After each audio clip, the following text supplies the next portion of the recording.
In my experience, most gardeners think that there's tons they have to do in order to prep their soil for planting. Well, I have good news. I'm here to tell you, you can keep it simple and easy.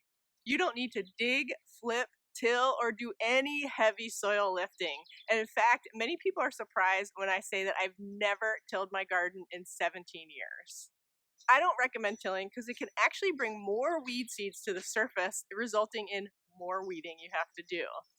There's also a complex layer of fungi and bacteria that live beneath the surface of your soil, and they can serve your garden best if they're left intact. Running a tiller through the soil can totally interrupt that. And wrestling with a big machine can be a lot of work, so let's keep it simple and easy. How I prep my garden bed for planting depends on what I'm planting and also what the weather's been like in my garden. Let's start with a seedling or a plant. As you probably already know, my garden is always mulched. If I'm feeling really lazy, I'll simply go out with my seedling, clear out some space in the mulch, dig a hole with my trowel, put in some fertilizer, pour in some water, and stick in the plant. I put the soil back and push the mulch closer to the plant again.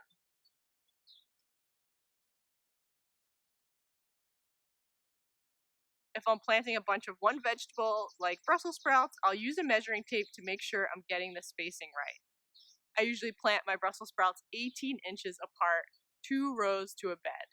Okay, let's move on to planting seeds. In this bed, I'm going to plant carrots, and like all of my beds, this bed is covered in mulch.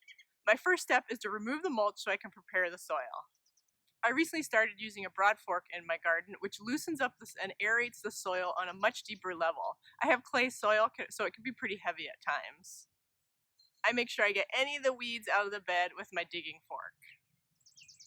Then I spread a layer of organic fertilizer over the bed.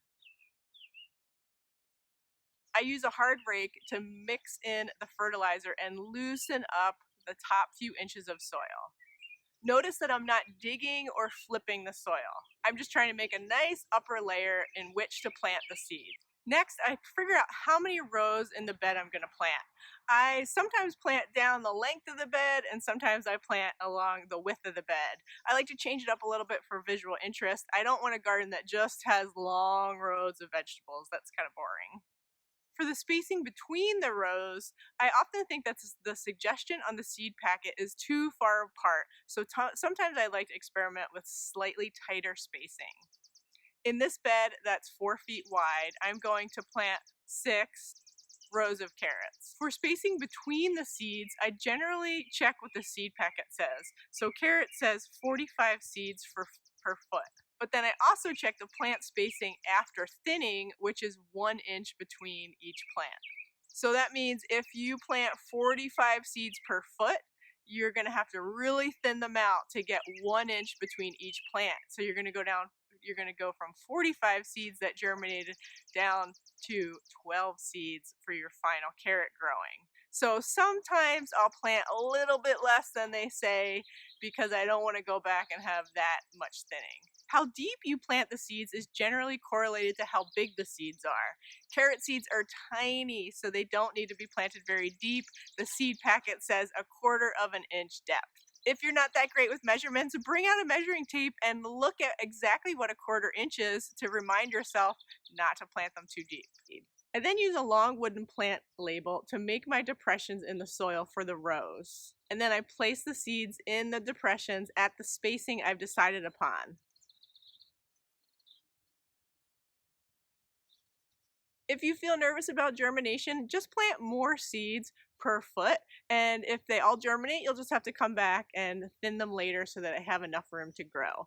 When you become a more experienced gardener, you start to learn which seeds germinate more easily than others and which you can kind of stretch the space out on a little bit.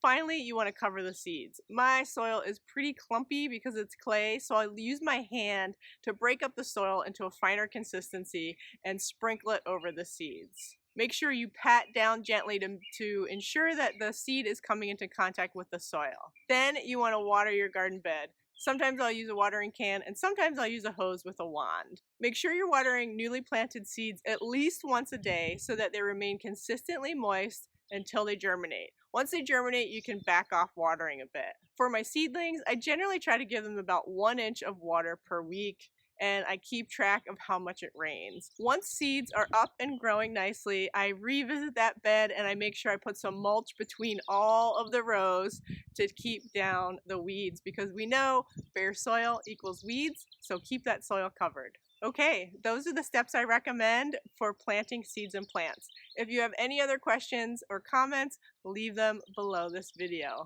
Now, get out there and start planting.